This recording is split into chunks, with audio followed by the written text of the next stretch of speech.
Mel Robbins made it a viral trend, but Jesus modeled it thousands of years ago. The let them theory says, let them misunderstand you, let them walk away, let them talk, let them go. It sounds radical, right? But if you look at the life of Jesus, he didn't chase, he didn't strive to convince, he didn't control people's perceptions, and he simply let them. In this episode, we are diving into 3 moments, powerful moments in scripture where Jesus embodies this let them theory and how you can practice letting go like Jesus so you can live with peace, purpose, and connection to God. Let's get into it.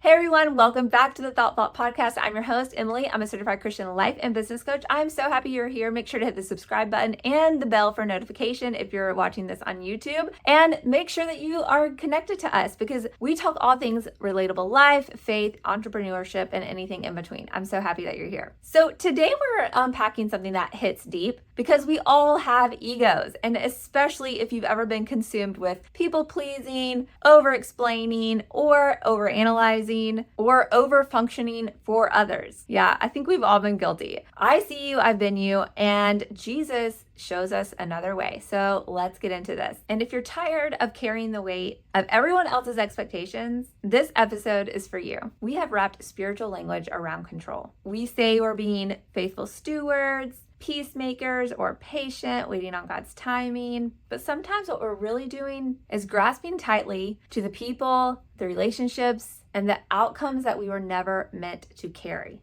Jesus never did that. He let them walk. He let them misunderstand. He let them reject him. And he stayed rooted in love. I don't know about you, but I have spent a lot of my life trying to hold things together. If someone misunderstands my intentions, I want to explain it all. If someone pulls away, I want to chase to gain clarity and to give clarity, set the record straight. If something was crumbling, I believed it was my job to fix it. Until the day came when I realized that all of this was just control issues and it was causing me to actually feel out of control. Because as we all know, we cannot control much of anything, honestly. And it wasn't love, it was fear dressed up as faith.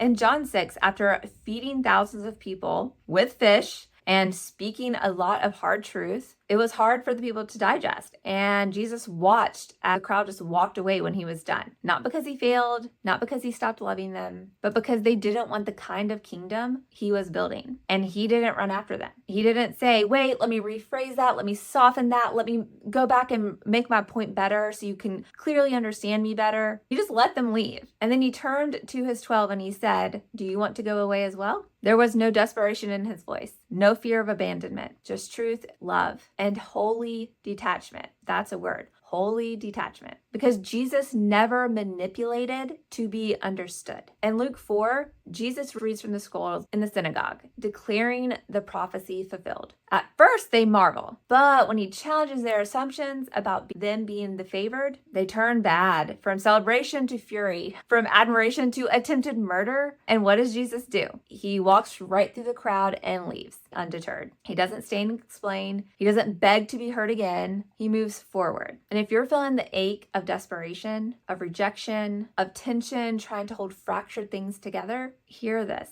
Letting go is not giving up. It's trusting God to handle what you cannot. We equate love with fixing, but Jesus equates love with freedom. Even on the cross, in Luke chapter 23, as people mocked him, hurled insults at him, gambled off his clothing, he let them. He didn't come down to prove them wrong. He didn't retaliate. He forgave and he surrendered. He trusted the will of the Father. And that kind of surrender looks weak to the world, but it is the most powerful kind of strength that there is. It's the courage to let go of what we can't control. It's the peace that comes from knowing that God sees it all. It's the boldness to move forward even when it hurts. Maybe you've been holding on to a friendship that's no longer bearing fruit. Maybe you're exhausted trying to explain yourself for the 1000th time to people that are committed to misunderstanding you. Gotta love that one, don't you? Maybe you're carrying the burden of someone else's choices. trying to pray them into wholeness. And maybe, just maybe, God is asking you to let go. It's time. It's time to let go. Not in anger and not in bitterness, but in freedom. You can release what is not yours to carry. You can release what is not yours to hold and still walk in love. You can forgive without explaining. I know that one is hard. You can surrender without resentment, and you can move forward without closure. This is holy ground. This is where growth happens. This is where we finally say, God, I trust you more than I trust myself to fix this. It's a time and a place to let go and live boldly. So let me ask you, what are you still trying to hold together that God is asking you to release? Reflect on it, write it down, pray over it, and finally surrender it. Surrender it and let Him. Let them walk, let them misunderstand. Let God be the one who carries what you no longer need to. And if you're craving a space to grow in this kind of strength and freedom, to learn to renew your mindset, to be rooted in faith alone, to take bold action towards the dreams that you have been called to make change that is impactful and influences your life in every feasible way, I want to invite you to join us in the Bold Life Collective. It's a faith-driven community for women who are done with the striving and are ready to start living in that purpose, peace, and obedient faith. So make sure to click below to join. It's time to let them so that you can let Him. See you next time.